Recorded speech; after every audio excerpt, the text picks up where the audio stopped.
Davidson. I like this, Davidson. It's the Bottom Line Podcast with your host, Davidson Baker. Hey guys, it's episode 33 of the Bottom Line Podcast, MMA edition number 13. It is August 20th, 2018. It is Monday, and it is another Fight Fan special. I'm going to try to go relatively quickly, being that I'm pressed for time here in my everyday life of a 22-year-old Buffalo Wild Wings worker, but without any further ado, and that being said, let's get into it. Bellator 204 took place last Friday night from Sioux Falls, South Dakota at the Sanford Pentagon, and I'm just going to quickly go bang for the main card. Like I said, I'm kind of running short on time, and I got to get everything else uploaded into this, but a quick scope of how the podcast is going to go. I'm going to give my Bellator 204 reaction, then I'm going to jump right into the interview I did last week with former two-time Ultimate Fighter cast member Gilbert Smith. I'm going to come back and do my segment where I go over the latest fight announcements and news, and then we will cap the episode off with an interview I had with longtime boxing coach and current MMA head coach of Frank Mir, Angelo Reyes. So I'll be doing Bellator 204 recap, Gilbert Smith interview, fight announcements and news, Angelo Reyes interview, and that'll be episode 33. I have episode 34 lined up for tomorrow for the UFC Lincoln preview. That'll be with John McElroy of the Martial Arts Podcast Chat. And so without further ado, let's get into it. Darren Caldwell defeats Noad Lahat by TKO at 246 into round 2 with the ground and pound. Pretty much takes the microphone and calls everybody out, even pretty much makes a case for his teammate Dominic Cruz to fight TJ Dillashaw next. And, we've spent way too much time talking about, what's next for Dillashaw. But if I could just beckon this question, of all the matchups I've presented, and if you listen to this podcast and you know how I feel about that situation, how cool of a matchup would Caldwell and Dillashaw be in a perfect world? It would be it'd be something to kind of hang your hat on for sure. But now that the Gallagher fight is off the table, and as I said earlier in the week, I think Bellator was making a huge mistake kind of promoting this card to be the preview to a Gallagher Caldwell fight, and I'll get into that. But now that fight's off the table, it looks like he wants to go after Pitbull. Pitbull's booked, man. Pitbull's got to fight Emmanuel Sanchez, and I'm actually going to be picking Emmanuel Sanchez to win that fight. All of that being said, I don't know what's wrong with making Darren Caldwell Ricky Bandejas. If you were going to give the title shot to a guy that looks clearly now, in hindsight, that he wasn't ready in James Gallagher, why don't you give it to the guy that looks ready in Ricky Bandejas? It's not like Ricky Bandejas comes from an organization into Bellator, snubbed by the UFC, I may add, from an organization that has tons of UFC fighters, Cage Fury Fighting Championships, located in New Jersey. They've got guys in the UFC from there, Shane Burgos, Paul Felder, Jimmy Rivera, Aljamain Sterling, Anthony Smith, just to name a few. So I don't see what would be the problem with making a Caldwell-Bandejas fight right now, especially if you want to bolster and prove the fact that your 135-pound division matters in the grand scheme of things for Bellator. Co-main event, Logan Storley gets AJ Matthews out of there, 356 into round 2 with some ground and pound. Man, Storley didn't have a whole lot of stake going into this fight other than to prove that he might have belonged in the Grand Prix. It looks like he did to me. I haven't seen anyone dominate, dude. That guy absolutely dominates people on the ground. Just the positional awareness and relentless amount of pressure to advance himself into position, not only to advance himself into better positions at all times, but he's constantly looking for the finish. He looked incredible, and he looks every bit like the guy that should have his name up there with the Ed Roos and the Neiman Gracies of the world. So maybe he takes some time off with the welterweight Grand Prix happening. I don't know, but it's time for him to take a step up. Now, Ricky Bandejas took out James Gallagher. If you have heard anything I said leading up into that fight, I was picking Gallagher to win, but Ricky Bandejas, by no sense of the imagination, was just a guy you could just cast off as a guy that was not going to have a chance. Ricky Bandejas is a tough fighter with a lot of experience and a tough guy that came in, like I said, Cage Fury FC. He was their interim bantamweight champion. Guys that I said earlier, Felder, Rivera, Aljamain Sterling, Anthony Smith, all came to the UFC from there. He was overlooked. Gallagher was talking a ton of crap. And if you're going to talk that much crap, man, you know, you're going to have to be able to take what is dished, especially at the clip that Gallagher dished it out. I did kind of have a problem with him giving in his face right before. And, you know, I mean, it made the fight even more amped up. It was the people's main event, if we're being honest. But you mean to tell me that there's a fight out there for Bandejas that makes more sense than to give him a title shot right now? I mean, you realistically are going to have a hard time convincing me to agree with you. I don't think... I really think that Bandejas proved that he's ready. The track record shows that he's ready. He has just about as much experience as Caldwell. I think only one less fight. They both only have one loss. They're both pretty large bantamweights. I don't see why you don't make the fight if, you know, Pitbull and Sanchez are going to fight in November and then Pitbull's out for a considerable amount of time. There's nothing wrong with having your bantamweight champion fucking defend his belt. There's not. And you got like 8 bantamweights on the roster if you're Bellator. I really don't see a problem in making that fight. You know, other people say that he should sit out and wait for Pitbull. I mean, I don't see why you would do that, and especially with how stacked featherweight is and how thin bantamweight is in Bellator. So, and speaking of how stacked featherweight is, Taiwan Claxton gets a trio of 30-27s against Chris Lencioni, another young featherweight stud that Bellator has in their cap.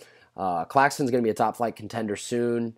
I can't wait to see him against top guys. Maybe a couple more fights in, match him up against one of those body shop guys. Maybe a Joey Davis or Juan Archuleta.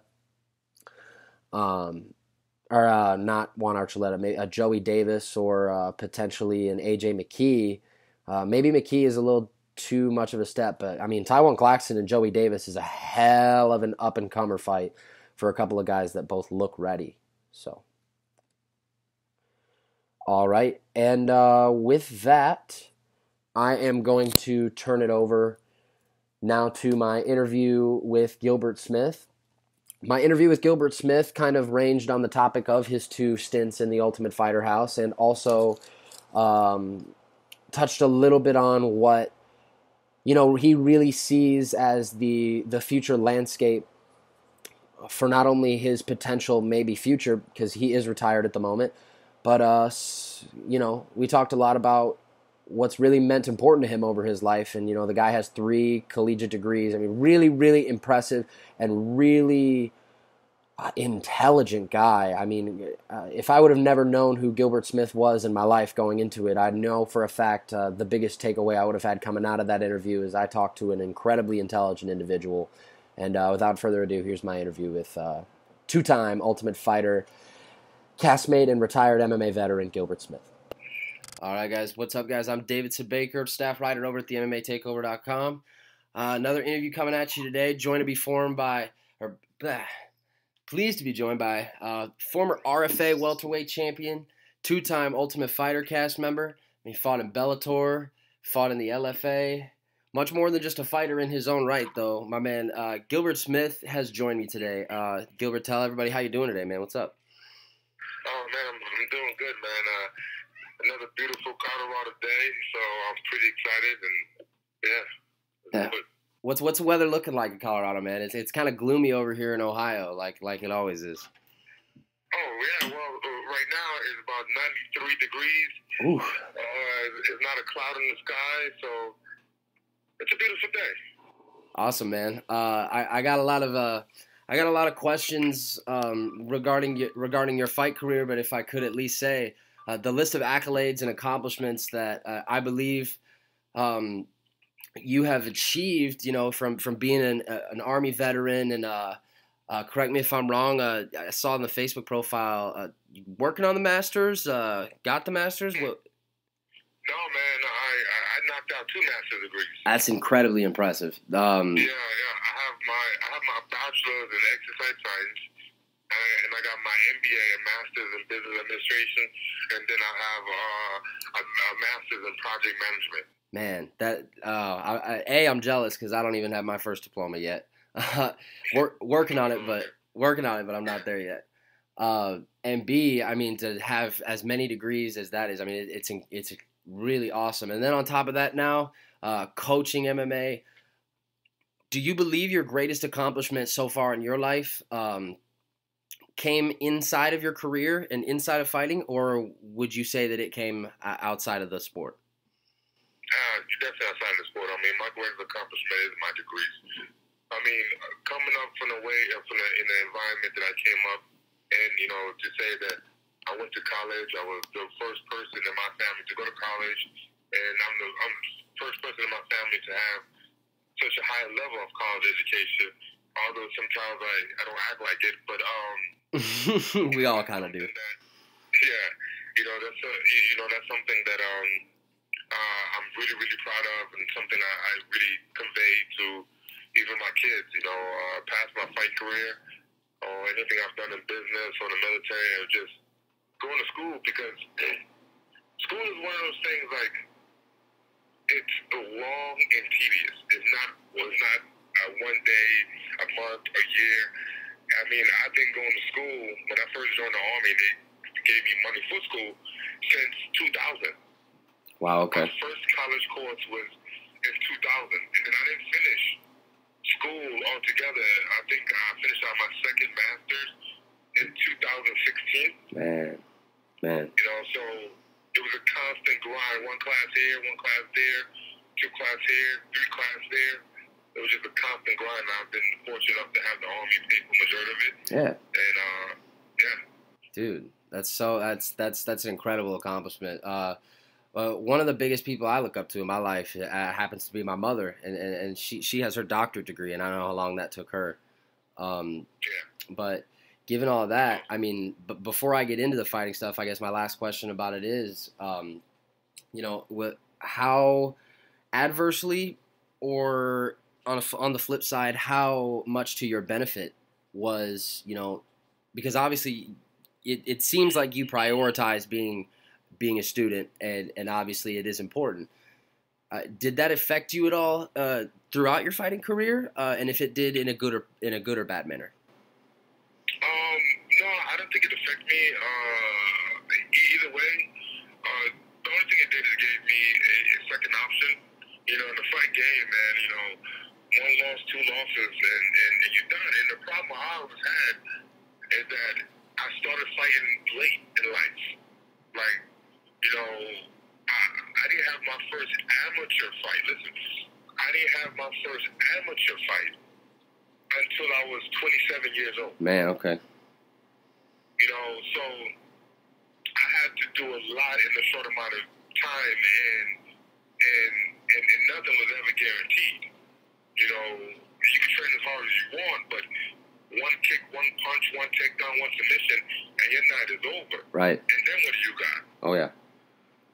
And for me, I never wanted to be one of those guys that was, 30-something years old with a really bad record, a 50-50 record, still fighting locally, trying to make $500 fighting for ticket sales. Yeah. I got kids to feed, I got grown man bills, so I always wanted something to fall back on.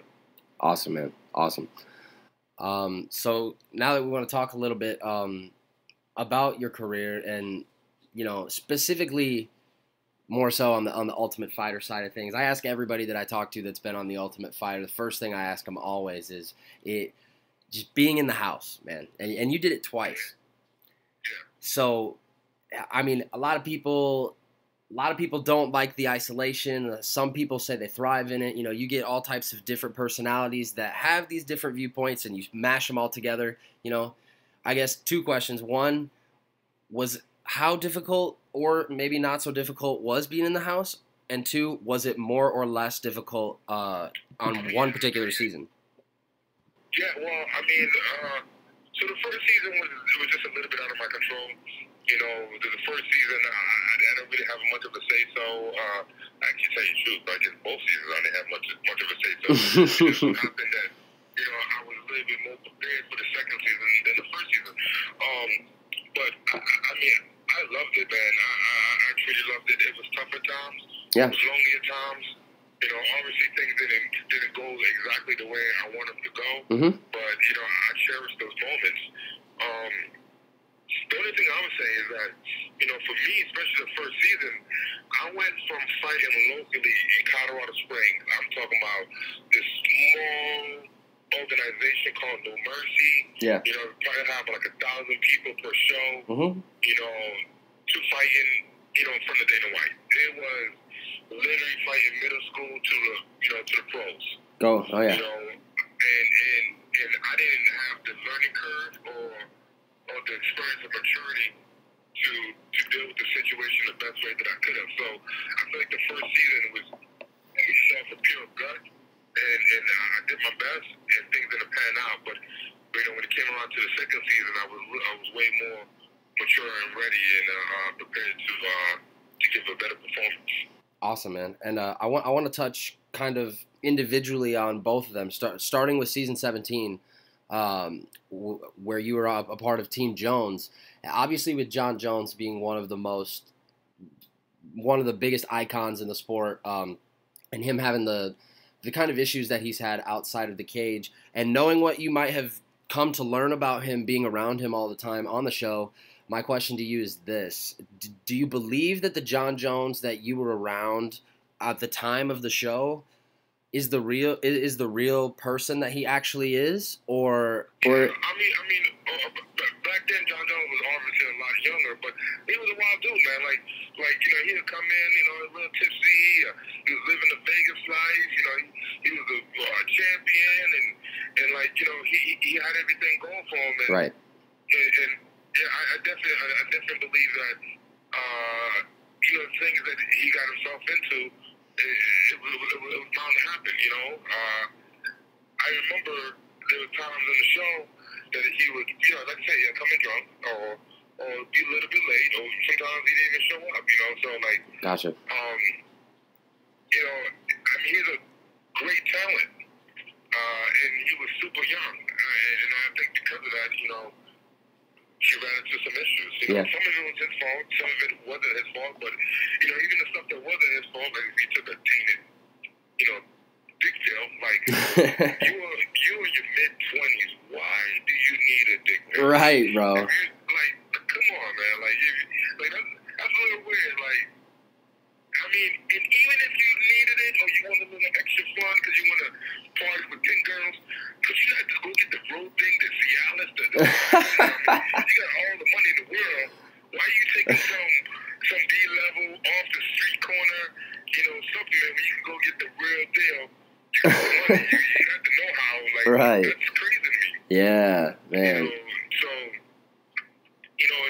obviously, like I said, I was around him in a very limited situation, but, I wasn't surprised when some of the things came out. Okay, gotcha. So, personally, for me, I've seen all the seasons of The Ultimate Fighter, and that season is, for me, ranked near the top. It's one of my favorites for a large amount of reasons. And so, let me ask you this. Put yourself back in the time right around when Uriah Hall landed that spinning hook kick, which is, universally seen as the greatest knockout in Ultimate Fighter history. Put yourself back in that time, right around the time Kelvin Gastelum was shortly before picked last and obviously ended up winning the whole thing. Could you even possibly foresee that you fast forward several years in advance and Gastelum is next in line for the title at 185 and Hall has a losing record in the UFC? Could you have imagined that? No.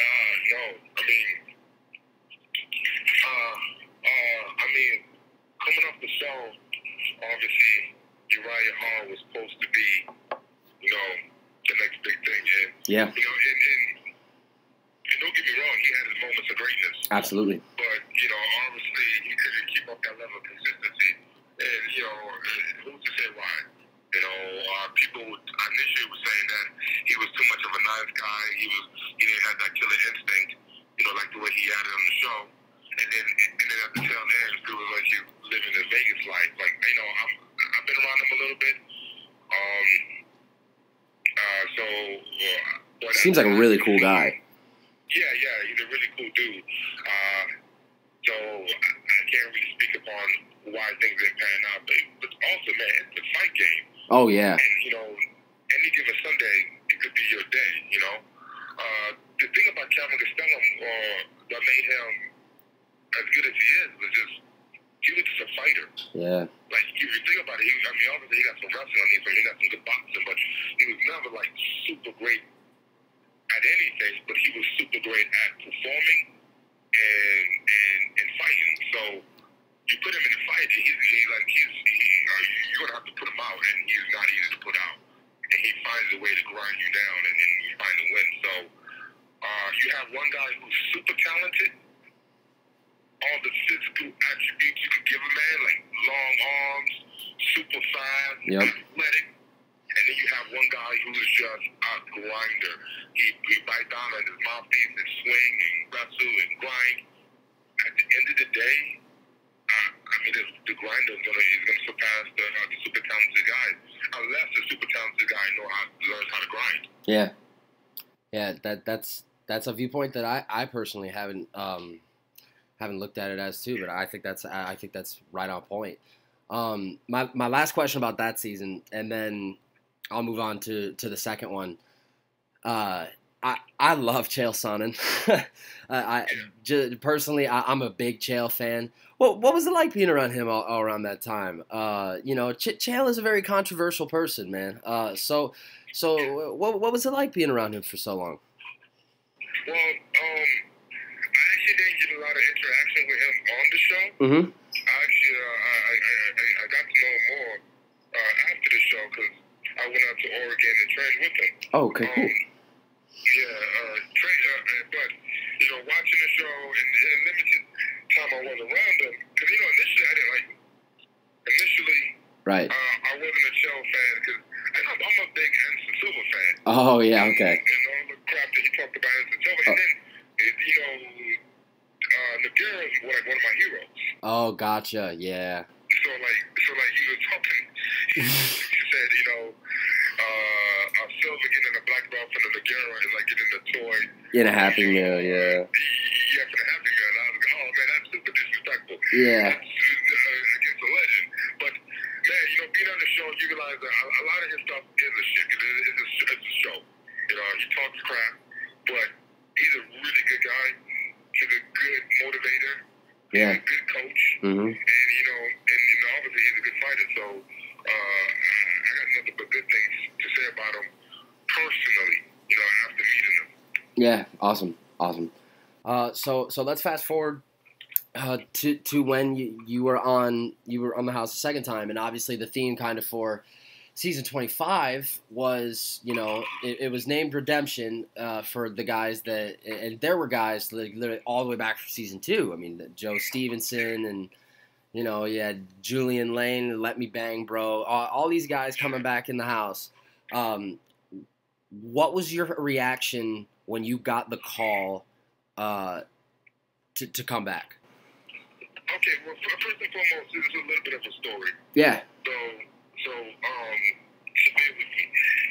Absolutely. So I didn't get the call, right? Okay. I had to call down. Because what happened was, initially, I was signed to Bellator. Yeah. I lost 2 fights, and I got cut. But the UFC didn't know it, right? So they didn't call me to do the redemption season. I found out from Bubba McDaniels, Mm-hmm. the guy that I fought in the finale and I actually lost to. Yep. He hit me up and he was like, yo, did the UFC call you about doing the Ultimate Fighter again? And I was like, no. I was like, well, they called you. He's like, yeah, but I can't do it because they're looking for 170. And I was like, what? I said, man, I felt kind of like I was a little frustrated that they didn't call me. Then I thought about it. I think they wouldn't call me because they probably thinking I'm still signed to Bellator. They didn't know that Bellator released me. So then I contacted the producer, and then I told him the situation. I was like, I'm released. Granted, I'm coming off 2 losses, but the show's called Redemption, right? So they're not looking for someone who's on a 5-5 winning streak because right. they probably just signed that dude. They're looking for somebody who's like on the last leg. So that sounds like something good for me. Yeah. But so I contacted the producer, and then he got me in the list. He flew me out, and then it was like 40 of us. They only going to take like 14, 16. Yeah. And so we came home. We took all the the drug test and you see who passed, whatever. Then, like a week before it was time to come back on the show, you know, because they're gonna make this final cut. They called me and said they decided to go with someone else. So they initially told me no, and I knew why. Because me and this guy named Gerard Harris, who's also Ultimate Fighter vet, you know, Ultimate Fighter vet, we look alike.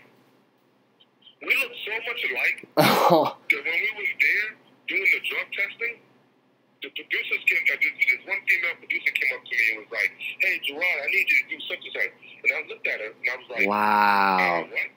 And I was like, she's like, Gerard. I was like, I'm not Gerard. She's like, "Oh, I'm sorry. I'm sorry. I'm totally, y'all two look alike."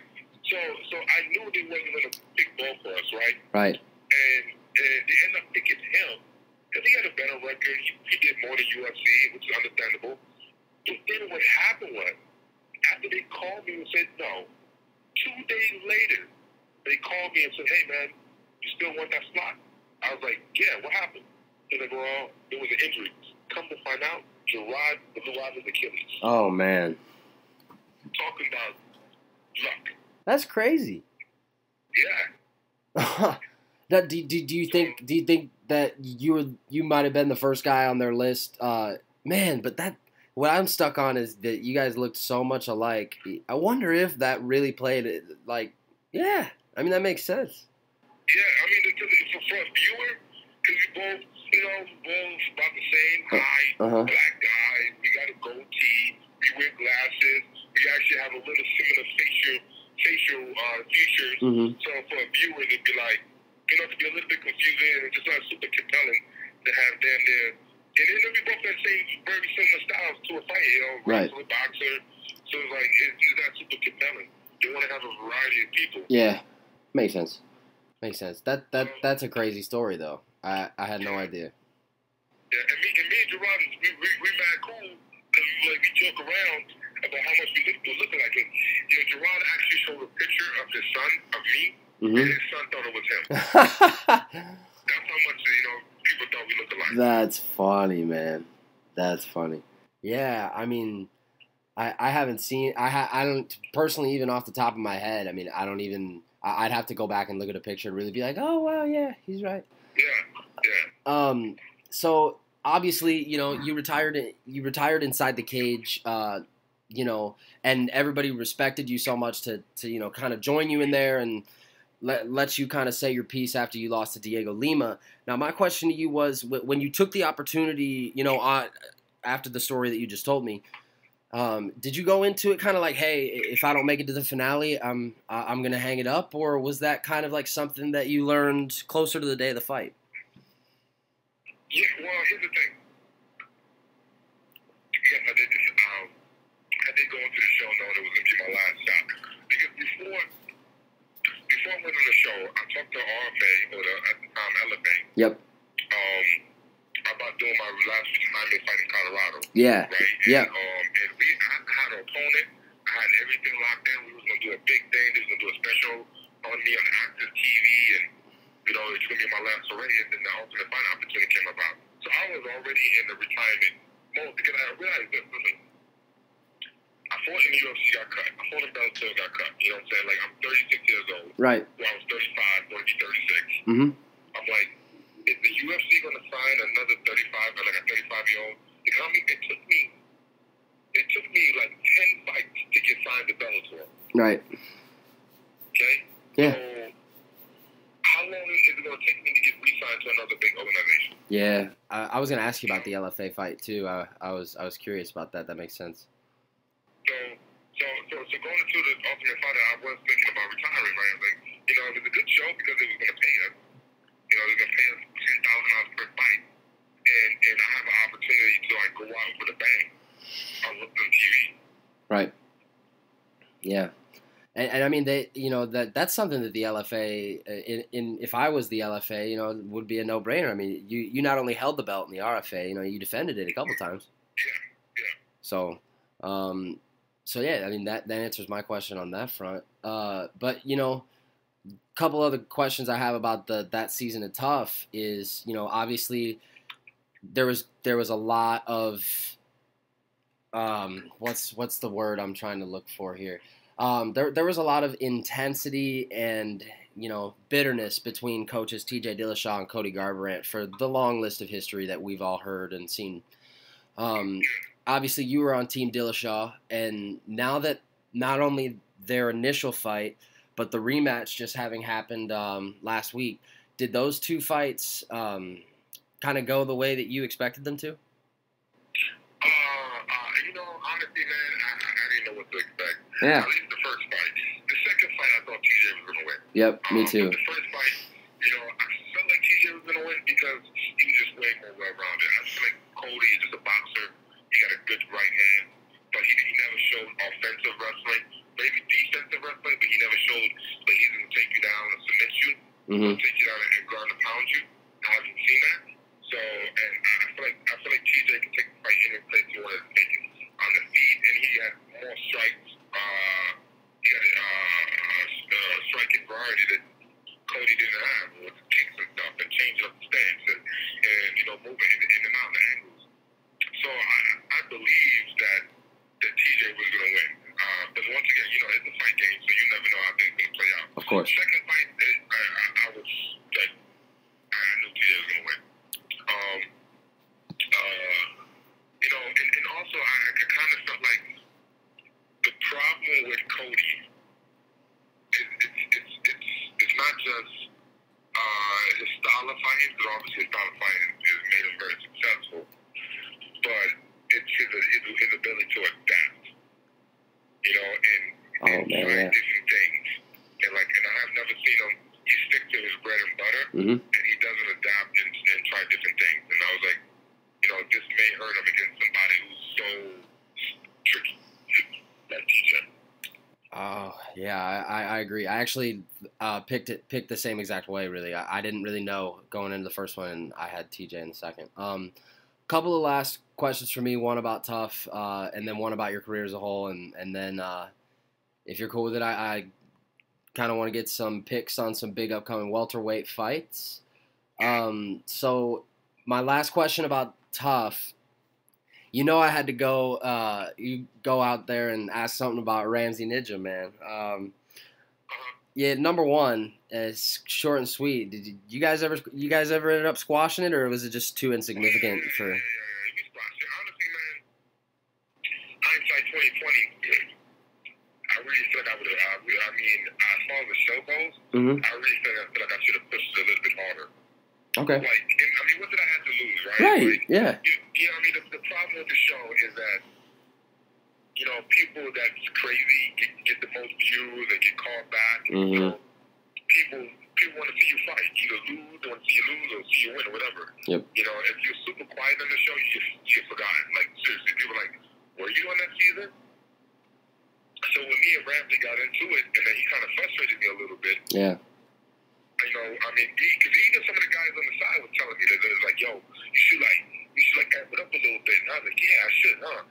Yeah. I didn't have the guts to do it. I kind of did it half-assed, and I just didn't have the guts to be that guy, And I think back on it, I was like, maybe if I'd have got in his face to push them, and it would have been like, yeah, I kick your ass up right now. Let's do it. We got into a little tussle, Maybe the producer or, the matchmakers would have called us up and say, hey, I want y'all to fight in the finale.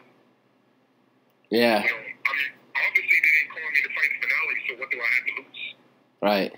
Yeah, nothing. So, yeah, that's gotcha, man. It's good to hear that you guys made up on it, though. My last question about your career, man. So, and I guess maybe 1A about it is, are you like leaving the door open to fight like at all again? It seems like, you're pretty happy with what you're doing, and, the fact that, you found a way to be able to provide for those that you care about without having to fight. So my question would be, number one, is your career, pretty much probably done? And number two, how would you like to be remembered as a fighter? Well, I tell you what, man. Is my career done? I would say it is. I would say it's done. It's so sad to think about it because I feel like I haven't accomplished a lot of things I wanted to accomplish. I feel like I'm still super competitive. I know I'm a little grinding with the guys. I don't get injured.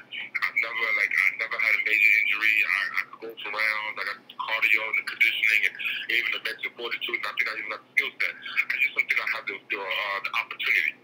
I mean, outside of going overseas and fighting for some crazy organizations or fighting for ACB who have contacted me multiple times, but they always contact me to be like, hey, man, I want you to fight this Russian who's like 18-0. Yeah. Yeah. And I'm like, no, I pass. And they actually give me good money, but I feel like it's always a set up fight. It's not like, hey, man, what about give me a real training camp, give me a good opponent, and let's promote it, you know? They called you and asked you that, though? Yeah, seriously. An 18-0 guy on 2 weeks? You know, I mean, it hasn't been that dramatic, but it's usually some guy that's on some crazy fight win streak. Like, oh, it's kind of short notice, and it's always like overseas. Like, you know, I don't know if I'm fighting the steroid Russian. They're always just Russian too, honestly. Yeah. Like, calling me in to set me up, and the problem is, I'm not in a place where I'm sparring hard enough that I can take a short notice fight. Right. You know, I'm staying in shape, but I'm not in fight shape. I'm in shape to jump into a fight camp, but I'm not in a fight camp. Yeah. Yeah. Those organizations do that, though, man. You remember the name of the guy? No, I mean, I can barely pronounce the name. Of course, yeah. That makes sense. But with that said, I do feel like my fight career is over because I feel like for me to pursue anything and where I am, I don't have that shit, is I would have to sacrifice a lot. And I have too many people that I care about that I want to spend more time with. Hell yeah. That I want to, you know, I want to be more of a present father. I want to be more of a present, you know, boyfriend as a present coach. And as a fighter, it requires, like, I'm driving in Denver, which is like an hour and a half away training. I'm coming back super tired. Don't talk to me. I just want to lay down. You know, it requires for you to step away from your personal life to focus on this fight, and I'm tired of doing that. And I'm already giving up a lot with my job, running the gym. Of course. And dealing with fighters, I could imagine now doing that plus fighting myself. It's just, you know, it's not worth it, especially when there's no real goal. Because the UFC ain't gonna sign me. I don't think Bellator is gonna sign me. So if you just be fighting some bullshit fights, and I'm just not gonna do that. Right, man. I mean, I got to tell you. I mean, you know, telling you that you have your head on straight would be like almost an insult at this point, man. I mean, you sound incredibly intelligent and like that you know exactly. I mean, the degrees on the mantle would need to speak, you know, that type of sense, man. But really thought-provoking points that you bring up on a lot of these aspects of, you know, the fight game as a whole. You know, and I appreciate you giving me the time for the interview. But before we say goodbye, I gotta ask you for your picks on some upcoming fights. All right, does that sound cool? Yeah, for sure, let's do it. Cool, man. So obviously, you know, you being a welterweight, and the UFC's next pay-per-view, as controversial as it may have been in the time, regardless, Tyron Woodley and Darren Till are going to get it on. You know, if the MMA gods can give us a Darren Till step on the scale 170 fortune, if everything goes according to plan, man, how do you see that fight playing out? I said, okay, let's start with this, right? It's not good, honestly, like, who really cares about this fight? Oh, wow. You know, I apologize to Tyrone Woodley and Darren Till. They're awesome fighters, great champion, great contender. But, like, both of them bring, as far as entertainment value, very, I mean, they don't really bring a good story. Okay. I think Darren Till is, you know, coming off of being Wonderboy, yeah. And Cerrone, yeah. He blew up by beating down Cerrone. Yeah, he did. He was just massively bigger. Like, that was not a fair fight. He's not a 170er, to be honest. Yeah, I mean, first of all, the problem with Darren Till is that he already said he's going to middleweight. He said, there's no surprise here that my career at welterweight is very limited, so I'm going to be a middleweight. Yeah, you should be, because you can't even make 170 to begin with. Your ass is huge. Dude, he's huge. So he beat Donald Cerrone, and Donald Cerrone a little bit going down, and was twice his size. And then he had a week of a fight with Wonderboy, which a lot of people believe that he lost that fight. Yeah. So, I mean, I don't know. I don't get super excited when I say the same damn tail. Tyron Woodley, the problem is he's coming off some really bad fights himself. Yeah. His fights with Stephen Wonderboy was kind of boring. His fight with Damian Maia was kind of boring. And then he took a long layoff, maybe due to injuries. And, then he went back and forth like, oh, I want super fights. I want to fight GSP, which is never going to happen. No. I want to fight McGregor, which is never going to happen. So he kind of lost, he kind of forgot the Tyron Woodley that knocked out Lawler. He won the belt. Lawler. Yep. So, I don't know. Okay, so that's just me and my thoughts. But Sure. as far as who's going to win the fight, I believe, I have to believe that Tyron Woodley's going to win. And not just because of the technical aspect, it's because I believe he's going to push the pace and make Darren Till wrestle. And he's going to burn him out because Darren Till's going to cut a lot of weight. He was already big. He was big in the conference, which was like a week ago. Yeah. And they fight is only like 5 weeks away. So not like he got like another 3 months to cut the weight. Right? Right. So he's huge right now. So he has a short amount of time to cut all this weight. And let's say he makes the weight. It's going to be a lot of work for him. He's going to spend the next 5 weeks not getting better, but just spend the next 5 weeks cutting weight. And I know that grind. I've been there. Yeah. Yeah, I saw your post on Facebook. Yeah, it's that conversation is interesting, and to be honest with you, I think I agree with you. But I think Tyron Woodley's going to spend the next 5 weeks, working on a strategy to beat him. Yeah. And the fact that Tyron Woodley is used to fighting the southpaw, because he fought Damian Maia, he fought Stephen Wonderboy, who fought him as a southpaw. I think he's going to be a little bit more equipped. And Darren Till is a more straightforward fighter, and not a bunch of angles like the way Stephen Wonderboy is. And he doesn't have to worry about being taken down like the way with Damian Maia. Yep.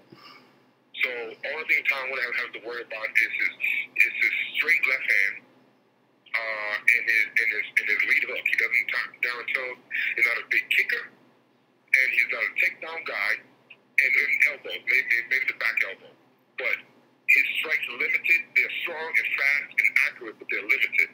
And I think Tyron Woodley could do more, and he's going to be able to grind them out and win by decision. Gotcha, man. Gotcha. So another awesome welterweight fight for the co-main event of the 25th anniversary card in Denver. I mean, is there a fight in any division that can guarantee you two guys planting their feet in the middle and throwing than Cowboy Cerrone and Mike Perry? I mean, those guys are going to fight. It's going to be an exciting fight. I don't think it does much for the division. No, not at all. The problem I had is that every time they come to Denver, they always put down Cerrone on the card. So it's it kind of limits to the variety that us Denver folks get. Like, granted, I get it. Got down Cerrone is from Denver, so it makes sense. Yeah. But if you want to go to, you're going to spend all this money. You want to see different people, and maybe people just want to see Donald Cerrone fight. So that's just my personal opinion. I think it's going to be an exciting fight. I think this is a fight that Donald Cerrone can win. Yeah. One day they already trained together at Greg Jackson, so they know each other a little bit. Yep. And I think that Donald Cerrone is going to be a little bit more trickier than like a straightforward brawler that Mike Perry's going to be. So my vote is going to be a decision by Donald Cerrone. For sure. Now switching to Bellator. How about Gegard Mousasi and Rory McDonald? The two champions, and they both wanted each other from a while. A lot of people said that they should wait to make the fight. I personally think it's a good idea to make it happen now. How do you see that one playing out? I do think it's a good fight to make right now, but it goes to show on the weakness in the divisions, though. So you make that fight so early.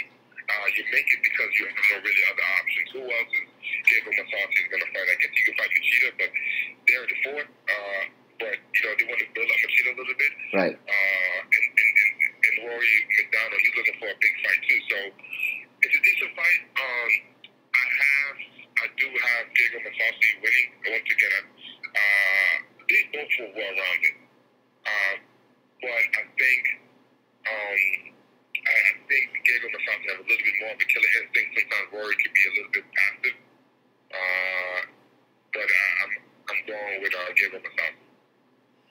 Cool. And I got two more, and then I'm done.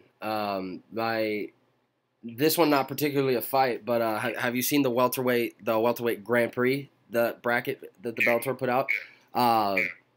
Man, give me a matchup you're most excited to see, and then who you think is probably going to end up taking it. I guess obviously the number one matchup everybody's excited to see is going to be Paul Daly versus MVP. Michael Page, mostly because you just want to see what Michael Page has. Michael Page has been look phenomenal, but he has fought almost nobody. I mean, like the only guys that I can name that he fought is guys that I fought. So and I only know him because I fought them. So it's good to see him step up and fight somebody with a name that has a lot of experience and another good striker. So he's not fighting a grappler who's gonna try to take him down, but he can shuck and jive him and hit him. So and they have a bad blood, and they're both from England, right? Or UK, something like that. So we'll see how that plays out. As far as who's gonna win it, I'm gonna have to go with Roy McDonald or Douglas Lima, because I think Douglas Lima is probably one of the most well-rounded and vicious welterweights in that tournament, and he goes to the finish. So I think he's getting overlooked a little bit, personally. So, and then finally, of course, what many people are dubbing as the consensus favorite to break the barriers and do the pay-per-view numbers and ultimately end up becoming, at least for now, the greatest and biggest fight in the history of the sport. When Khabib Nurmagomedov and Conor McGregor meet on October 6th, there's a lot of things to dissect about the matchup, and it's simple as far as stylistically concerning is. But what do you think about that fight, and who you got walking out of there with the belt? I'll be honest with you, I have Conor McGregor winning the fight against Khabib. Yep. Nurmagomedov. Yep. And the reason being is that I say that although Conor McGregor has a couple things going against him. He hasn't fought close to 2 years in MMA, and he's fighting with the one guy that has hidden Achilles heels, which is takedown and wrestling. However, watching Khabib fight Adequinta and the way he was getting hit, and I thought he was going to run through Adequinta. I thought he was going to just run through him, finish him in the first round, at least second round. To go through a whole 5-round decision with him, and get hit as many times as he got hit. Yeah. Now, granted, Khabib won the fight. There was no argument about that. But I feel like if Conor McGregor would have hit him as many times as Adequinta hit him, he'd have been put down. 100%. And because Conor McGregor is a southpaw, shooting your blast double the way you do, it's not going to be the same. It's not as easy as it is shooting somebody who's also a righty, which you're going to have to switch up your single legs. You're going to have to switch up your double to your single legs. And it's going to be a little bit more dangerous shooting at somebody in the open stance. So obviously I believe Khabib was going to work on that, but I just really wasn't that impressed when I saw Khabib fucking fight last. Yeah. Like, you look at the fight and you'd be like, how are you 26-0? Yeah. Or 27-0, whatever.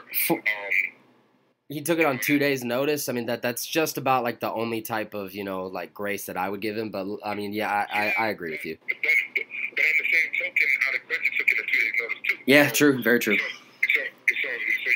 don't get that, or you don't get that type of excuse. Plus, Adequinta was preparing to fight a 3-round raw fight. Yeah, with Felder. Khabib was already ready to fight. He was supposed to fight Tony Ferguson. Oh man. A 5-round fight. Yeah. So I feel like it was a fight that Khabib should have showed the whole division who he was, and he kind of did.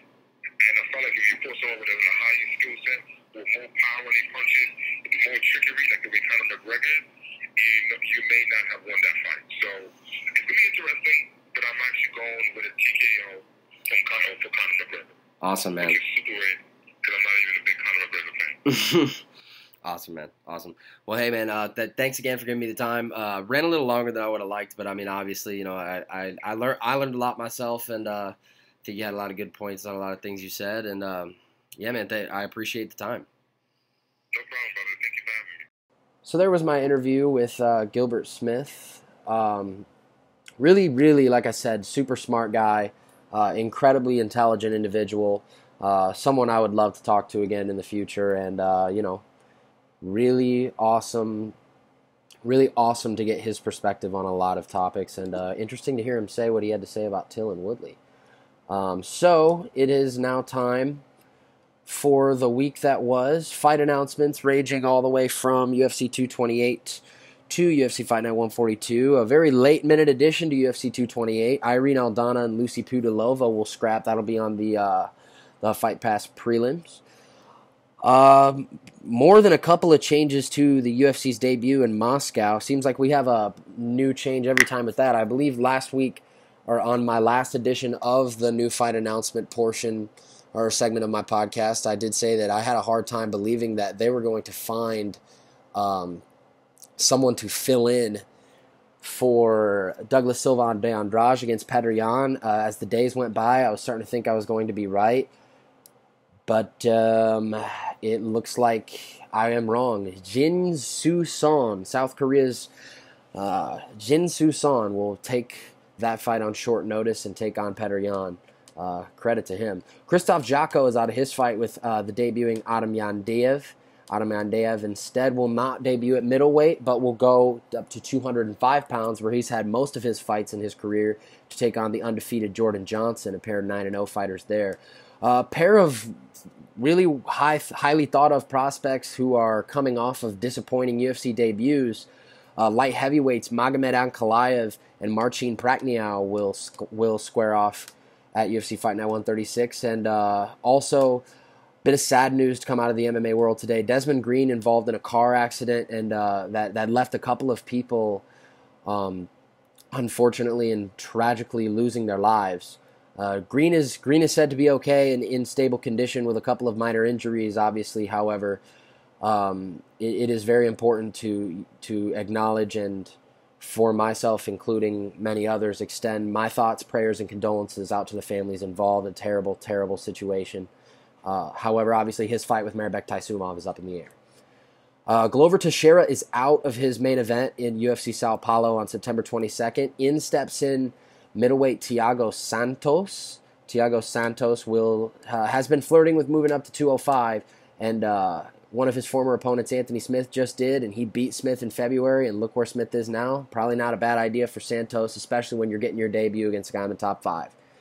Moving on to UFC 229, the Sugar Show is back. Sean O'Malley told Ariel Helwani he could be opening up the main card for what is dubbed as the potential biggest pay-per-view in UFC history. Sean O'Malley and Jose Quinones will scrap on that, as well as a lightweight bout being added between a couple of lightweights coming off a win, Alan Patrick and Scott Holtzman.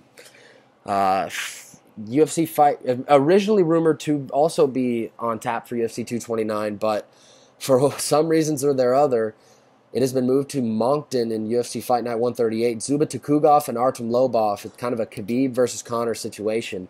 UFC 230 gets a pair of fights. Bantamweights Brian Kelleher and Domingo Pilarte, as well as lightweights Lando Venata and Matt Frivola. The UFC's debut in Buenos Aires, Argentina, got its first 2 fights in featherweights Enrique Barzola versus Nad Narimani, which I can't wait to see that fight. 2 grapplers that'll probably have to bang it out on the feet. And a really interesting strawweight fight between Poliana Botelho and Cynthia Calvillo. If you remember, Cynthia Calvillo was kind of rudely vocal of her loss against Carla Esparza last December, jumping around in the octagon, screaming, "I won that shit." She was actually subsequently suspended for marijuana metabolites, and she gets a return against a tough 2-0 UFC record strawweight Poliana Botelho. The main event that is dubbed for UFC's debut in Beijing is a rematch between Curtis Blades and Francis Ngannou. There's a women's strawweight fight as well, dubbed for that, between Yan Xiaonan and Jiri Kondo. The UFC's return to Adelaide, Australia has a pair of flyweight bouts there. Wilson Hayes takes on Ben Wen and Askan Mokhtarian in surely a fight he needs to win to save his roster spot against the debuting TUF 24 cast member Kai Kara France. Bellator 207 gets a heavyweight co-main event. Big Country seems to be going right along where Matt Mitrione has been going lately. He takes on the paratrooper Sergey Korotonov. Middleweights Brendan Ward and Andre Fiallo will also be on that main card, as well as the return of Baby Slice, Kevin Ferguson Jr. His opponent is to be announced. And Bellator 208 gets Benson Henderson versus Syed Awad, as well as heavyweights Czech Congo versus Tim Johnson. Those are your fight announcements for the past 10 days or so. Time to head over to my interview with Angelo Reyes. Angelo Reyes, 20-plus years in Kempo Karate, a head coach of Frank Mir, and he's actually calling me right now. Time for my interview with him, and that'll send us off. Angelo, man, how are we?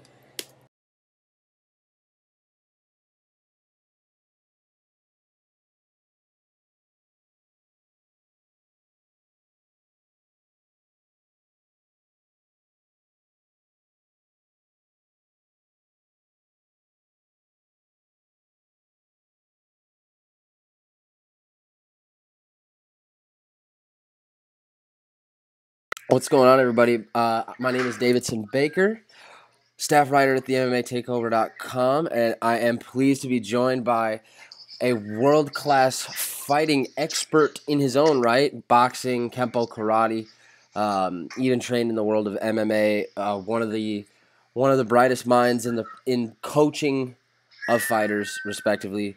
And the head coach of former UFC heavyweight champion Frank Mir, Mr. Angelo Reyes, has joined me today. Mr. Reyes, dude, what's going on in the gym today, man? How's it looking? Oh, no, everything's great. Thanks for having me on. I always like talking to you guys in your group and Keith and everybody. So yeah, no, thanks for having me on. I'm actually excited to talk to you because you're one of the new bright young journalists that we have in the sport for both boxing and MMA. So I'm always excited to talk to fellows like yourself. I appreciate that, man. That means a lot coming from you. But before we get into the nitty gritty of it all, man, I have to ask, if I fly out to Vegas and get a boxing lesson or two, and what's that gonna run me, man? Can we make that happen? Oh yeah, no, that's easy. Right now, I'm actually in the Bay Area. My last assignment was the Frank Mir versus Fedor fight. Right. That was in April, and then I have my son who goes to school here in the Bay Area. So I'm in the Bay Area right now, just kind of laying low. Family's very, very important. I mean, a lot Absolutely. of times it's super exciting to be a part of MMA and boxing, but at the end of the day, as you know, family's everything. So oh yeah. So yeah, but yeah, no. When you come to Vegas, you let me know, and we'll get rocking and rolling. We'll probably go to Mayweather Gym or something. Oh, dude, that would be awesome. I gotta think about making that happen soon. So let's begin with talking about Frank for sure. I was actually in attendance at Bellator 198 in April. My girlfriend and I were there. It was an incredible atmosphere, really all night long, and it obviously wasn't the result you guys had hoped for. But as far as how it played out, I had noticed even in a prior interview that you did, you called it the MMA's Hagler and Hearns. Is that correct? Yeah, no. I mean, I kind of had a feeling that, with heavyweight fighters just in general, and I mean, you see this in every league. I mean, you see it in the UFC. I mean, you just saw Cormier and Stipe Miocic. Oh yeah. The result of that, right? And then you see it in Bellator. You see it in every organization. You see it in boxing too. But with MMA, whenever you're basically, if you're above 210 pounds, you're going to hit hard. And you put 4-ounce gloves there. You put it with MMA rules. Anything can really happen, and you'll even remember from the get-go when I've done interviews about it. I kept telling everyone that I obviously would love, I'm obviously rooting for Frank Mir, and we have a game plan, but it's still heavyweights, and it's still Fedor, and it's still these are two legends of the sport, so anything could happen.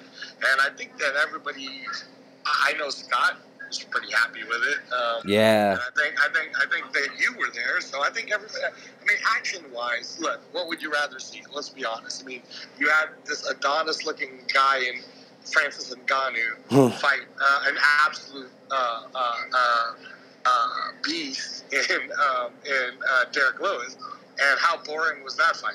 Right? Yeah, man. Versus you saw two people that are supposed to be over the hill, in Frank Mir and Fedor, and they probably gave you the best fight of the year in terms of heavyweights. Yeah. And that's all I'm saying is that a lot of times, if you don't know anything and you're just going in to watch a fight, anyone who didn't know who Frank Mir or Fedor was that watched that fight just sat there and said, man, that was super exciting. Two guys went right at it right off the bat. Took less than a minute to figure out who the winner was, and there was two knockdowns. As you know, in the first half of that minute, Frank was really winning, and I actually thought it was going to be over right after he knocked Fedor down. But Frank was either going to pull for a submission or just knock him out again. And Fedor does what Fedor does, man. He comes right back. He always tends. I mean, this was actually one of the things we did talk about during the training. That I picked up on in particular too is that Fedor is the type of person that tends to gain momentum if he gets back up from losing. You kind of see that even in the Maldonado fight. He gets knocked down, but then he comes right back. And I think the heavyweight Grand Prix, to be honest with you, is going to be super fun and super exciting. I know that because of what Ryan Bader just did, and how young he is, and it's easy. It is easy to sit there and go, oh, well, I think Bader's going to win the whole thing. But to be honest with you, with the four people left, Chael, Fedor, Mitrione, and Bader, I still think anything can happen. Absolutely. I don't know which one will win. But if I was going to pick one, I would still pick Fedor. I still think that Fedor did knock down Mitrione. I think he still has the power to hurt anyone. So if he gets through Chael Sonnen, who I'm sure is going to have a heck of a game plan because he's such a bright mind in the sport, and he's been a legend for such a long time. I think that he's going to have an absolute brilliant game plan. But honestly, so did we, and we ended up losing that fight. So yeah, we'll see what happens there. But no, I'm glad you were there. I mean, like, just in your perspective, just watching it even from as close as you were, what did you think of it? The atmosphere of Chicago? Oh, dude. So I was at UFC 218 as well. That was headlined by Holloway and the Holloway Aldo rematch last December. And from top to bottom, that card was one of the best by far of the calendar year in 2017. No performance of the night. Francis Ngannou's knockout of Alistair Overeem did not even get a performance of the night bonus because there had to be two fight of the nights. Those fights being Gaethje Alvarez and Cowboy Oliveira, Yancy Medeiros, and still, with 6,000 more people inside the Little Caesars Arena than there was inside the Allstate Arena,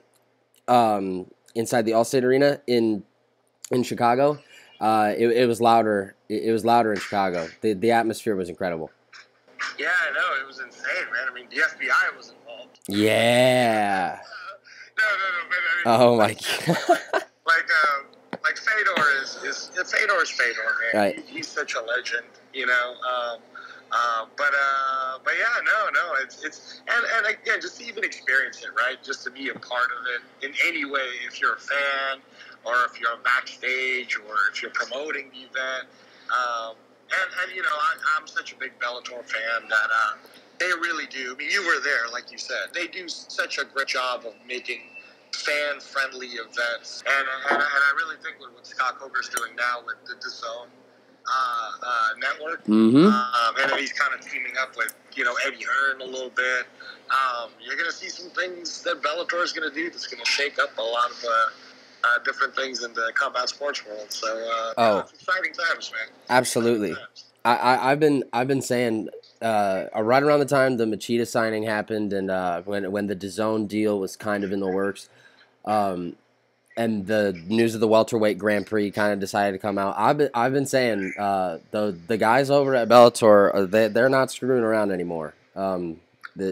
Those guys, and I say that particularly because I mean, you know, the prelims that they kind of put on are a little overshadowed. I feel like they kind of carry a little bit less importance and they make it obvious in their own right. You know, I'm not trying to have an opinion-based topic of that, but I will say that I believe fully that Bellator is coming to play for real. I believe that 100%. And when we talk about, you know, just a quick add-on to it, when we talk about the boxing world, the MMA world, I think that Scott and Rich Shue and Mike Hogan, those guys, you know, it's a small crew that runs this huge MMA organization that's shown globally.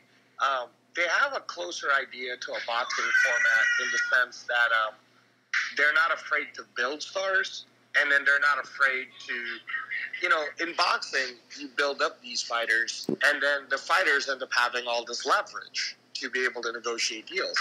And I think that with the way Bellator does things, you know, they do care about the Bellator brand, but I also see that they're not afraid to make an Ali Malay McFarland be a star. You know, they're not afraid to have Rory McDonald go, you want to go ahead and do this fight? Go ahead, you know, or Ryan Bader fights King Mo, but then they're in a heavyweight tournament.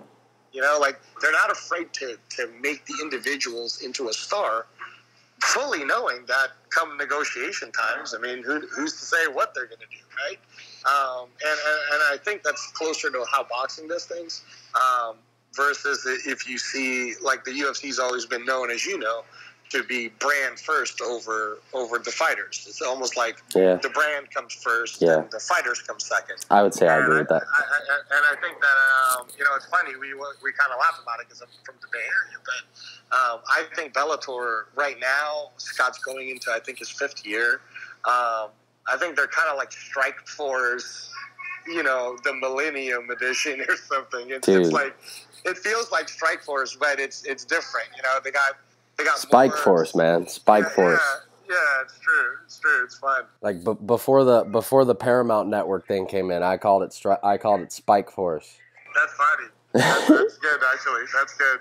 So, another question I have about Frank, and then I have some questions about, you know, maybe a Venn diagram sort of thing with MMA and boxing and even kempo karate.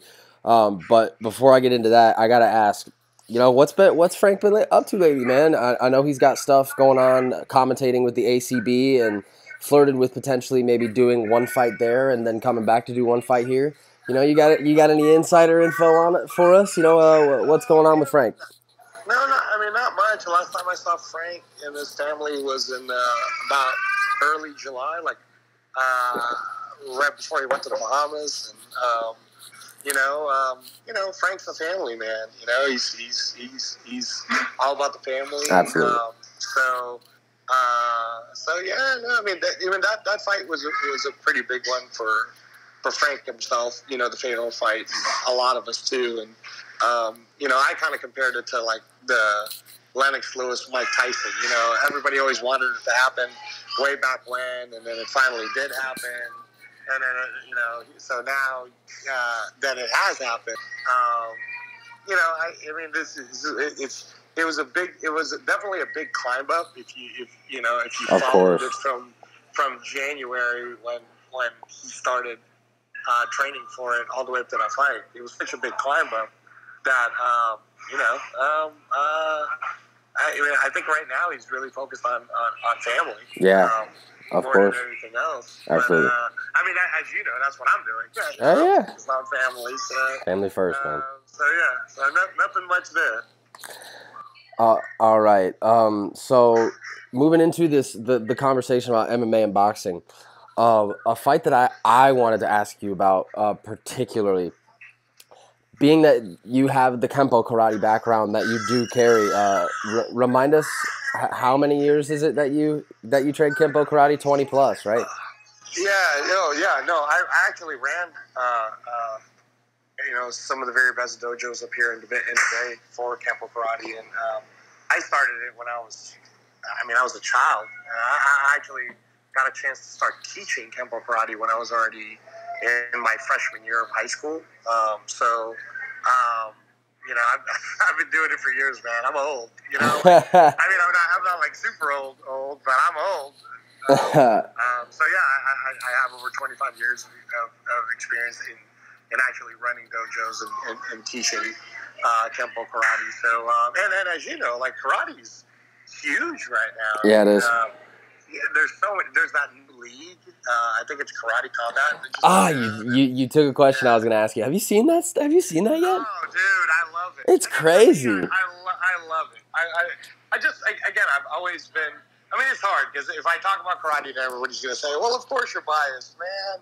You grew up as a karate person." But in truth, if you really think about the last, let's say, 4 years, in the last 4 years, whether it's UFC or Bellator, ask yourself who you gravitate towards that are the most exciting style fighters, whether it's Conor McGregor, Michael Van Page, Stephen Thompson, Gallagher right now, right, for Bellator. Right. And what do they all have in common? It's a karate background. It's something that even when I first started training Frank, he was a karate. He had a karate background with his dad, in Kempo Karate. So it always kind of, when I got into MMA, it kind of threw me off a little bit that not more people were into karate more, because to me, I've always thought that it was the best base of actually learning striking. Like karate is such a great base of just understanding distancing and footwork and movement. And when you can master it at the highest level, like Stephen Thompson, you can pretty much win a lot of matches. I mean, almost even winning world titles just with the one style. Right. And then if you can incorporate all the other styles to it, which is difficult to do, but if you can, then you become kind of like in baseball, and you could be a 1-tool player, or you could be a 5-tool player. That's a great example. I think, and like George St. Pierre, I remember when George St. Pierre was coming to train with Freddie Roach at Wildcard Gym. Man. I mean, he was already really good at karate back then. Yeah. He was super athletic. He was super strong. He understood kind of like his MMA game at the time. And he really added boxing to his craft. And in particular, just understanding, there's so much like I think that a lot of times when MMA fighters or people in MMA in general are trying to learn boxing, I think that they forget that it's like all other martial arts. Not all boxing is created equal. Mm-hmm. So just because let's say you're an MMA person, you've never really done classical boxing. Just because you go to a boxing gym doesn't actually mean you're learning the type of boxing you're going to need in order to incorporate it into your MMA. And a lot of times I think that because MMA's been around for only 25 years, they tend to forget, like, look, man, you have to do like what George St. Pierre did. He found a teacher that was smart enough to incorporate exactly what George needed, but without really getting in the way of all the other things George needed to do. Because Freddie was always very honest. And I remember talking to Freddie about it during those times, and he would always tell me, look, man, I don't know much about this MMA stuff because there's a lot of different things to it, grappling and whatnot. But when it comes to the hands, there's a lot of things that still need to be developed in the sport, when it comes to distancing and understanding angles and understanding how to use setups and traps. So, like I said, like for me, going into MMA, it was fun because, right off the bat, when I worked with Brandon Vera and was kind of explaining to him some of the concepts, it was pretty fun to see him knock somebody down and knock them out exactly the way we kind of played it out, because it's kind of like when you're watching NBA, right? a certain play is going to work. So you run the play, and then when it works, you like go, wow, that was kind of fun to watch. And it's the same for jiu-jitsu. Like, when you remember when jiu-jitsu was like at its height, like even now, like when I watch a Damian Maia, when he was on his runs of submitting people, Yep. It was so fun to watch him go through it. Like where you go, wow, he's literally doing these plays However he wanted to. He's going like step by step to the plays, and it's crazy to just see it like happen the way you're seeing it. So I mean, Connor's supposed to make a comeback, so let's see if the kempo karate comes back, or if the karate comes back. And on the topic of kempo karate, oh, sorry, I did. Yeah, go ahead. On the topic of kempo karate, and a guy that you mentioned a couple times, Stephen Wonderboy Thompson, I have to ask you particularly. Did give me a quick yes or no, and then I gotta build off my question about this fight before that. Did you watch his fight with Darren Till in May? Yeah, I did. Okay. I 100% did. So when you, I imagine you would have, and when you're watching that fight unfold, given the Wonder Boy style that he carries, and and we've seen it in a sample size that has included 2 title fights against Tyron Woodley, who could not have game planned fighting him any better.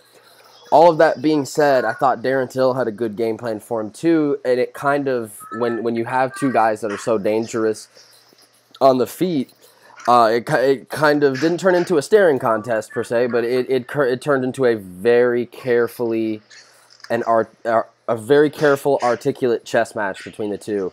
I guess my first question is, did you expect that fight to come out that way? In contrast to, a lot of people said someone's going to get knocked out. And 2, did you score the fight for Darren Till yourself? Yeah, and I scored the fight for Stephen Thompson. And again, most people are going to listen to this or read the article and go, of course he scored it for Stephen Thompson. But even in the Tyron Woodley fight the first time, I scored it for Stephen Thompson. I think that it's like it's frustrating, right? When in MMA, because it's still a young sport, that and judging. Oh yeah, 3 judges, so it's always subjective. But yeah, we're gonna get into judging, I promise.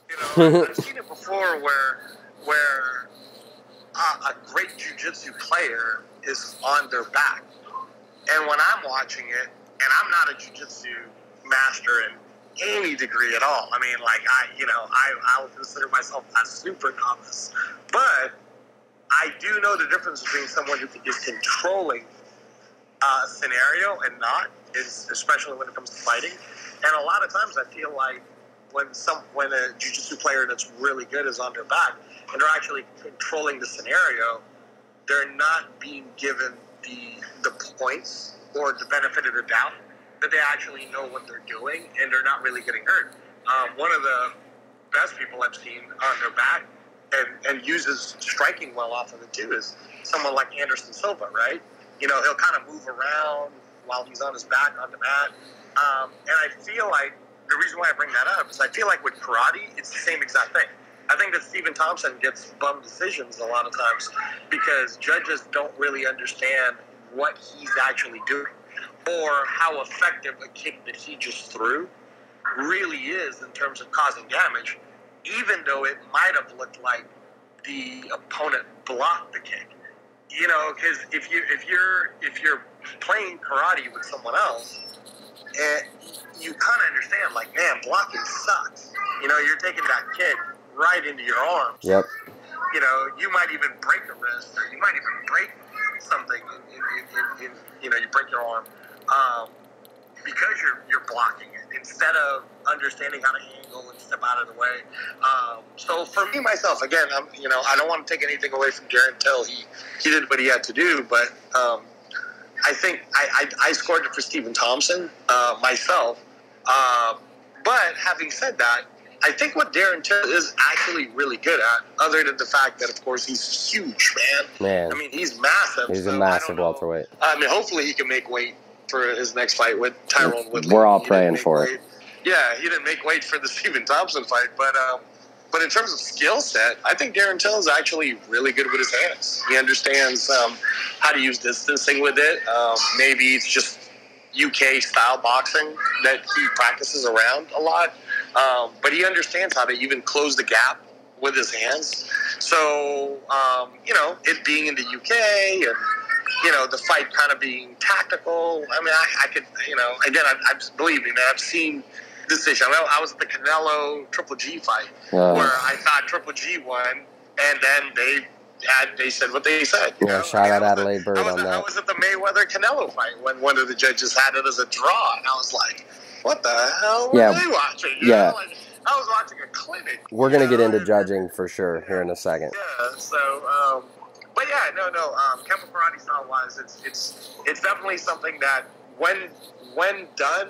And when it's being done super effectively too, it always has a chance to produce exciting knockouts, man. I mean, like you remember, you've seen it. You've seen McGregor do it. You've seen Stephen Wonderboy Thompson do it. Michael Venom Page, dude. Like you saw. Oh my goodness, right? yeah. Like that was insane. Woo. I mean, that's just insane, and that's what karate could really do.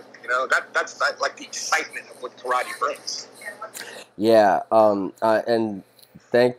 So throughout this interview so far, you've managed to answer 2 questions that I already had in and of itself, which is awesome. I was going to ask you about Roach and GSP. You answered that perfectly, and the combat karate thing. And we just started touching on judging a little bit. Personally, I believe that judging is one of not only, especially in MMA for sure, but one of combat sports' biggest problems, especially on the fact that you can't fix any type of problem that you're not in charge of, being that the commissions are in charge of judges. Anything that has to go through a commission is going to take light years. And all of that being said, I guess my question is, how do we get better on a standpoint from judging fights? After, in particular, the UFC Boise card, I mean, some of the scores on that night, 30-27 for Rick Glenn against Dennis Bermuda. Really? Like, really? I mean, it's, what do you think? How do we get better in both MMA and boxing with some of these judges? Because I mean, at times you hear some of these scores and you wonder if they were watching TiVo on their phone the whole time. Yeah, no, I mean, look, it's not. Unfortunately, when you're watching combat sports, whether it's boxing or it's MMA, it's one of these things where you're just going to have to be. I mean, unless they were to change the rule set and something else, you're just going to have to be okay with. It's kind of a viewer's choice thing, right? You Absolutely. have 3 judges with 3 different views, 3 different perspectives, and they're obviously the audience, which is if you're sitting at home and you're watching it on TV, you're getting the benefit of different angles that judges aren't really seeing or feeling at the time, maybe that you're feeling. And you have to remember that judges aren't listening to what the commentators are saying either.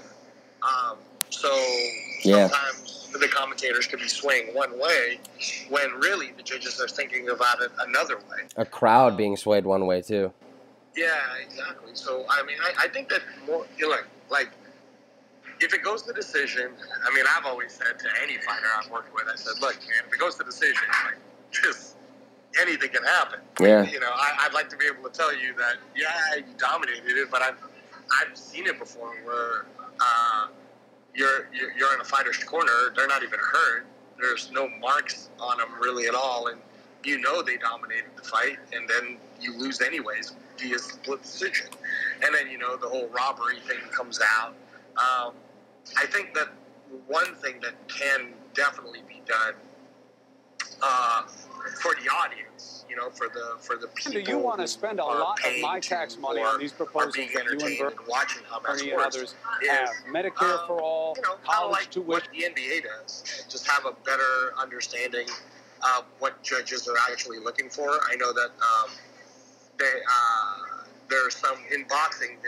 Sometimes when you're watching boxing, there's commentary with the commentators where they'll actually talk about each judge and what their experience is and, how they judged previous fights in the past.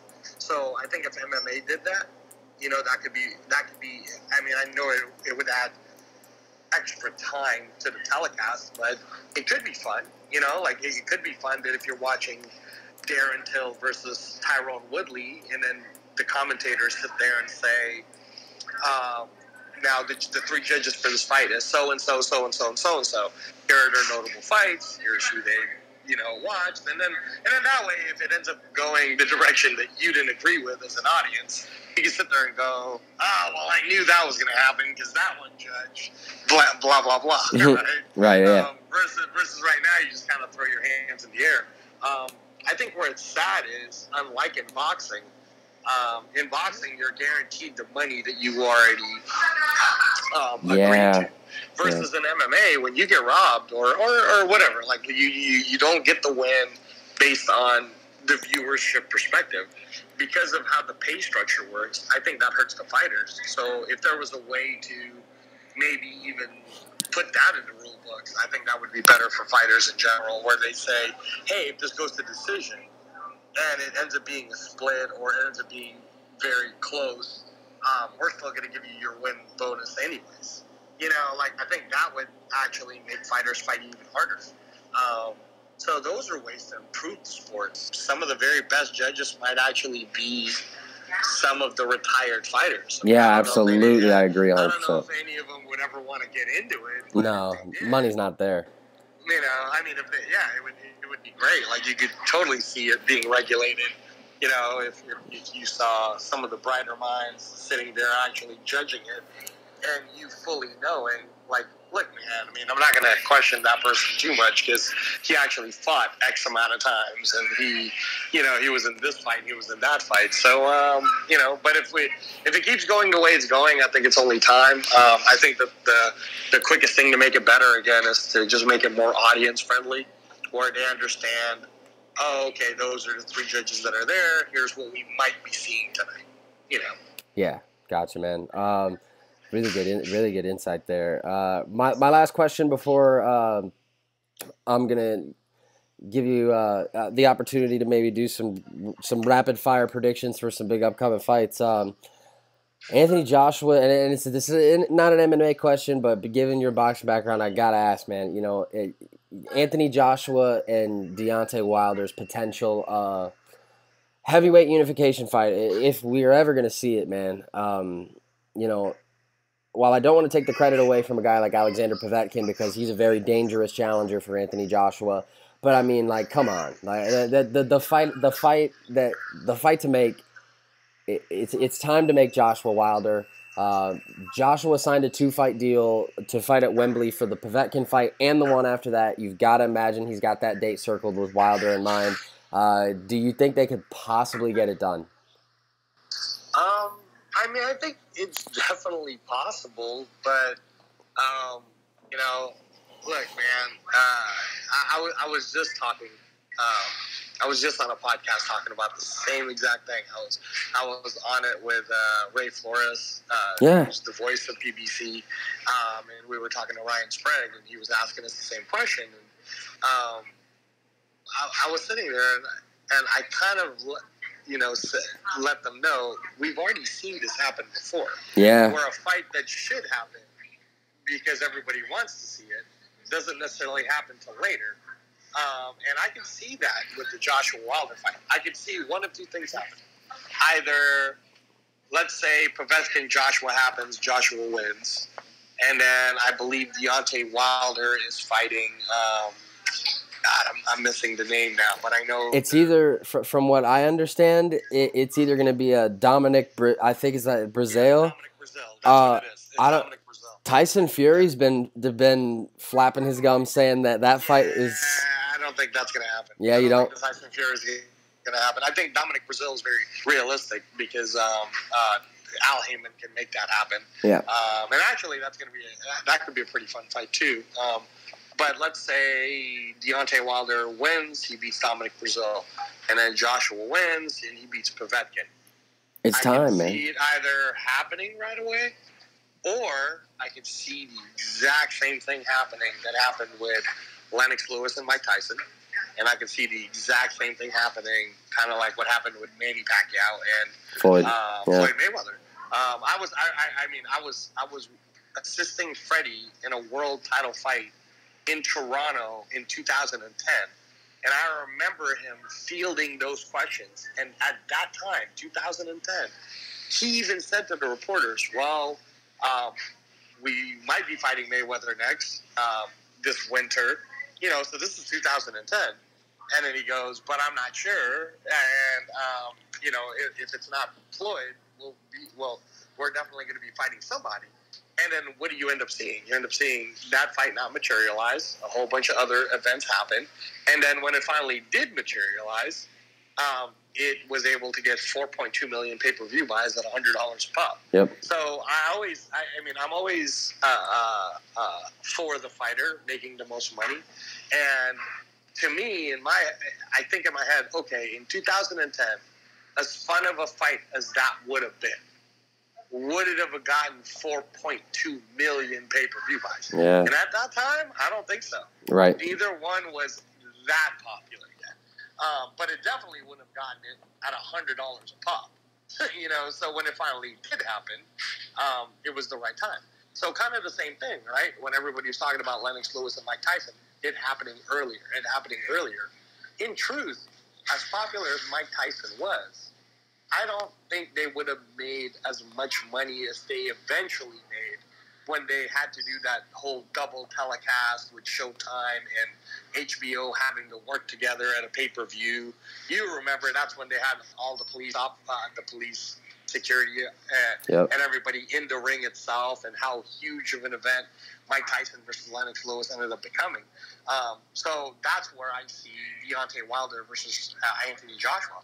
I could see that exact same thing happening, where they're both still pretty young. They win, they both win this year, and then the whole thing just kind of doesn't materialize. They're going to keep fighting for the next, let's say, 3 to 4 years, and then when it eventually does materialize, it's going to be like Lennox Lewis, Mike Tyson, or it's going to be like Floyd Mayweather versus Manny Pacquiao. So I can see it happening both ways, man. I would say that because you're such a passionate fan about it. Well, how about you? I mean, I know you would rather see it happen now, but if you did see it happen now, how do you even see the fight playing itself out? Do you see it being a one-off? Do you see it being a trilogy like Frazier Ali? How do you see it happening? Well, it would depend on the contractual details. I know that they were saying that. I know that whatever. And again, you hear Eddie Hearn's side saying one thing, and you hear Eddie Hearn and Joshua's side say one thing, and you hear Wilder's side say another thing. So when you scratch the surface, I don't know how well you're really going to be able to tell how genuine either of these guys' words, really are, because we're not there. But that being said, I do know that there was time that when the fight was almost official, and the fight was, the fight even came across as breaking news on SportsCenter. A lot of people thought this was done. But the kicker that made it the way it was that Wilder gets a rematch in the U.S. And I think that's a great idea. But obviously the trilogy can only happen if it's 1-to-1. So. And again, we're in a different time now, right? Right. Where, money will control the fate of how the whole thing goes. But yeah, I would love it if there was a guarantee that we would get a chance to see kind of like a back-to-back with a chance for a trilogy kind of a thing. I agree with you on that. So yeah, well, hopefully it happens. Leave it to the WBA to spoil the fun, right?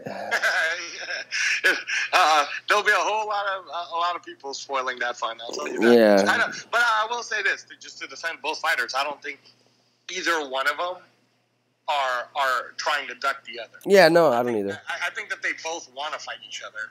I think that they're just kind of letting the business of boxing take care of itself, So we'll see. Yeah. We'll see what happens. I hope it happens, though. Me too, man. Me too. So a couple quick picks on some fights coming up, and I will let you go, man. Let's start. Obviously, you said you were at Triple G Canelo 1, right? Yep. I was at Triple G Canelo 1. I will probably, depending on my schedule, but I'll probably be at Triple G Canelo 2 also. But that's awesome. But yeah, no, Triple G Canelo 1. So are you going to ask me who I think is going to win the next one? Yeah, I do. And to be honest with you, you got to be careful with how you pick it because, I mean, as we said earlier, you know, you could see in almost clear sight that you might think that Canelo won 9 rounds, but, you know, one of the judges that's getting in their Ferrari when they leave, you never know, man. What's Triple G? I mean, when I was there for the first one, I had it 8-4 for Triple G. Okay. And a lot of us felt that way. Yep. I thought 8 or 9. You know, when the judging came out the way it did, we were like, all right, man. I mean, you know, I was floor seats for Pacquiao versus Bradley 1. You know what I mean? Yeah. Oh my God. That's the greatest robbery I've ever seen live. I mean, that was pretty bad. So again, like, I mean, I could, if it goes to decision, I'll say anything can happen. Of course. I actually think that I don't know exactly what's been happening with Canelo, but if he has been putting his body through a lot of the things that's already been publicly said about it, I don't know if his body is going to be the same. And again, when you go to war with someone who's as masterful as Triple G is, with the style that he brings to the table, I mean, look, man, if Triple G goes in there and just destroys Canelo, or like really puts a beating on him, and even stops him, you could start to maybe make an argument that if number 1 at middleweight is at 160, you know, best middleweight of all time, let's say it's Marvin Hagler, you might be able to start making arguments about Triple G, yeah, in the top 5 now, you know, where you're like, no, I don't know. This guy is really, I mean, he just smoked Canelo, you know, so, but again, I still think that as big as Canelo is, you could see in their first fight how much Triple G's power actually mattered, because Triple G's really used to fighting at that 160 weight class. So I would still pick Triple G. And I actually think that, again, depending on how Canelo has been able to recover or deal with the issues he's dealing with, I think Triple G could stop him. But, you know, like I said, I mean, let's see if the fight even happens in September. Yeah. But yeah, I'm going to say Triple G. I'll even say Triple G by knockout. just to say it. Just to say it. Just so that when you and I talk again, if it happens, I'm going to be like, I told you. Oh, man. I mean, you're not going to be telling me that you told me so, because I might have to agree with you, to be honest with you. Okay. And then, you know, I'm doing 5 interviews today, and I'm making sure that I got to ask everybody what is largely being called the greatest fight in the history of the sport of mixed martial arts is set for October 6th. And that includes none other than Khabib Nurmagomedov and Conor McGregor. Obviously, you know, you get a lot of questions about Conor McGregor's striking style and how he has been able to flourish with the martial arts background he has. But, man, Khabib is a tough out. How do you see that playing out? It's hard for me, you know, because Javier Mendez is a friend, and you know, I got a chance to meet Khabib, and I like him. I like Khabib a lot. I actually, I kind of feel like, you know, when I met him, he was so into working out, and he was so humble too, that he kind of reminded me of what it was like to be around Manny Pacquiao. And Khabib's kind of like the Russian Manny Pacquiao in a lot of ways. Dude, I know. So it's hard for me to root against Khabib. Now we have seen the growth of Khabib under the tutelage of Javier Mendez, and you saw how well he did on his last fight. We already know that takedowns, if Khabib takes you down, I mean, there's no greater fight to show than the Barboza fight, right? I was there for the Barboza Khabib fight, And that was insane, man. And Barboza's a hell of a striker, but the minute Khabib gets you down, it's like game over, you know. And you have to have the heart of a lion, like Edson Barboza, to even survive it and make it to the end. So if you were just going to do sample sizes and you went back and remembered what Chad Mendes was able to do with Conor, yeah, it'd be easy to pick against Conor. But then again, you know, a lot of people picked against Conor on the Aldo fight. I was one of them. I was like, there's no way he's going to beat Aldo. And then ends up knocking Aldo out in 13 seconds, right? Right. So he does still carry that power in MMA. He didn't show it much in boxing, obviously, but in MMA, he still does carry that power. He is very slick when it comes to striking style, which is something that is different. Again, the way Conor strikes is not like the way Edson Barboza strikes, you know. So it'll be interesting to see who Javier will bring in to even partner up with Khabib to get him kind of used to that rhythm. Yep. That wide horse stance, kind of shuffling, switching left to right style that Conor does. But you know, if I'm going to pick somebody, I'm definitely picking Khabib. Just, for sure. You know, again, if nothing else, then you know, Javier's a friend, so I'm not going to go against my own friend. So it was more of a personal decision. It's awesome. But stylistically, you know, I'll say that I've gone on record before the growth of Khabib, when Conor was at its height, when was doing really well with mixed martial arts before the Mayweather fight. I said that I felt like at that time Conor could knock out Khabib, but the last few fights I've seen Khabib do, I don't think Conor could knock out that Khabib. So if I was analyzing it, I would still analyze. Even right now, I would say, okay, let's call it 50-50, and whoever's style imposes itself first wins. You know, it's kind of like Shaquille O'Neal versus Hakeem Olajuwon. Right? Oh man. You know what I mean? Like, absolutely. It's like, okay, you got one style of center against another style of center. So let's see who imposes their style first, and then that's the way the fight will get dictated. So obviously, if Khabib gets Conor down right away, I don't think any writer is going to write that all of a sudden you're going to see Conor would have to pull off some amazing thing that we've never seen him do before to do well on the ground with Khabib. Yeah. So now to be fair, you just have to reverse that same thing.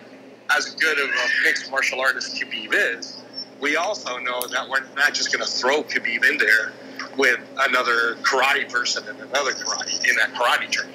Or we're not going to throw Khabib in there with a boxer, you know. So when it comes to striking, if you're going to say one thing about Khabib when it comes to grappling, then you have to say the same thing about it with striking. So I actually think, and this is my last tidbit on it, is I think that the X factor to all of this is Conor's inactivity. I think that people are forgetting that Conor did put in a fair amount of time into going into the sport of boxing. And going into the boxing match, even though she won the fight, you could tell the timing was off.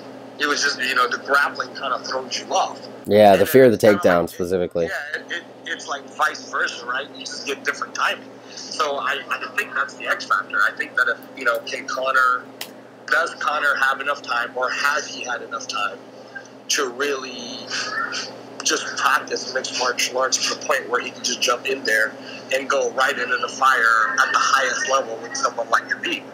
Or should they have given him, you know, somebody to kind of warm up with? I mean, you know, it's kind of a little bit like the Ronda Rousey topic, right? I mean, like, how well would Ronda Rousey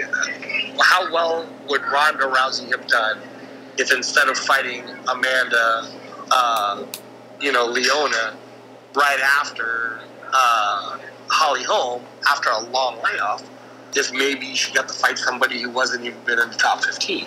You know what I mean? Right. So it's kind of the same thing. I mean, you know, Conor's going right from I'm trying to remember now, like, who he beat. Eddie Alvarez. Floyd. Oh, yeah. Okay. So he's coming from knocking out Eddie Alvarez to then doing the Floyd fight and then not being active at all. And you can't, like if there was a way to do it, I mean, I probably would have allowed Conor to maybe get a free, fight in against somebody from the Contender Series or something, like just to get his timing back before you throw him in there with Khabib. But hey, man, high risk, high reward, right? If Absolutely. Conor does it, he's going to be known as the greatest. And if he loses, then all the people that are going to say, I told you so, is going to say, I told you so. And again, for me, I'm just trying to be fair. I'm trying to be fair to Conor, too, where it's not really fair where Khabib's been on this run of winning in mixed martial arts, and Conor's been inactive. So if he ends up destroying Conor, I would still want to see a rematch just to see, okay, man, well, now that he's been in it, let's see, And really, and let me just throw this one at you, too. Is the Nate Diaz fight really happening or not happening? Or I think it's happening. What's going on with that? Is it happening? I think so. I mean, he signed the contract, did he not? I don't know, man. I mean, I don't know. Like, I don't know those details. But, well, I mean, it's never a sure thing to accept as good of a promoter that Dana White has been. It's never easy to take his word on things. However, he did say Nate did sign the contract, and I believe in the UFC that they can't announce. And I mean, really, this might be true for all of MMA. You can't announce a fight as officially set as a promotion and as per promotional guidelines until both fighters signed a contract. So, they announced it. They had them both there. If he signed the contract, I don't know how he's going to get out of it. Okay, well, I mean, having said that, then, so let's say Nate comes back, and let's say even if he loses to Poirier, but let's just say he beats Poirier. If he beats Poirier, he's getting a title shot. Yeah, I still kind of want to see the third fight between him and Conor, man. I really do. Like I felt like he beat Conor the second time, anyways. And sure, you could say it was close or whatever, but I kind of want to see it. He did choke out Conor, and then he had that second fight. I kind of want to see the third one. Right, man. Absolutely. Yeah. And I will touch on how I feel about that, and then I gotta get out of here.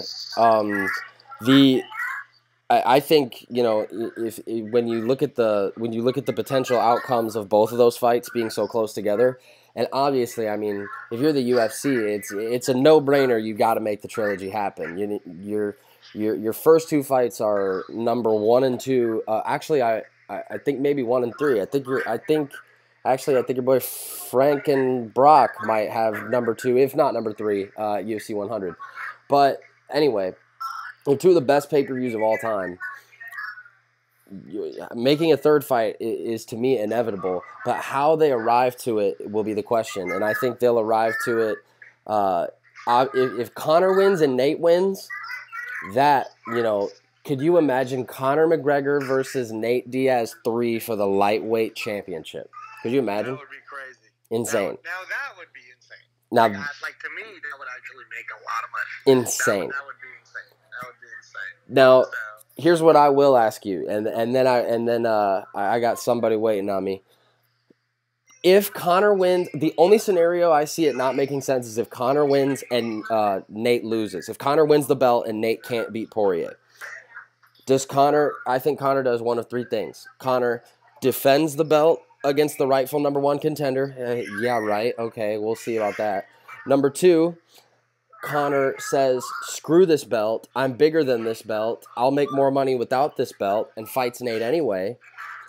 3, goes up to 170 and takes on the winner of Woodley Till, which I think is a bad idea. I think it's likely that he might say, screw this belt. I don't want it. I want Nate. Yeah, it's hard to say what Conor would do, but let's play it out. Conor actually fights October 6th. He actually beats Khabib. Mm-hmm. I can see Conor saying, "Screw it all. I'll fight George St. Pierre right now." I'm not a fan of that fight. I'm sorry. For being able to say who's the greatest ever. I'm just not a fan of that fight, personally. But but honestly, I could also see him saying something crazy like, I've proven to you that I've mastered MMA, and I'm gonna go back to boxing. And this time, I want to fight Manny Pacquiao. You know what I mean? Yeah. Like seriously, Conor kind of makes up his own rules. So hard to say. I'm hoping that the Khabib fight happens. Right? You have to remember that there's 2 players in the Khabib fight too. So let's hope that it happens. But if it doesn't, it might not necessarily be a Conor thing either. Maybe Khabib gets injured in training camp. Maybe something happens. So. I don't know. I know that Nate Diaz will step right up to the plate if Khabib goes out. Yeah, he will. So, but yeah, no, man, it'll be interesting. This has been awesome. This might end up just being a full podcast. To be honest with you, I mean, we have an hour's worth of time, so. Okay, all right. Well, I'm sure you'll know what to do with it. We definitely touched upon a lot of different subjects. And there's a lot of different ways you can cut it. Absolutely, man. So yeah. Absolutely, man. And thanks a lot for the time. I mean, I really appreciate it, and I definitely would be one to say that I'm looking forward to talking to you again in the future, man. I really do appreciate it. Yeah, no problem.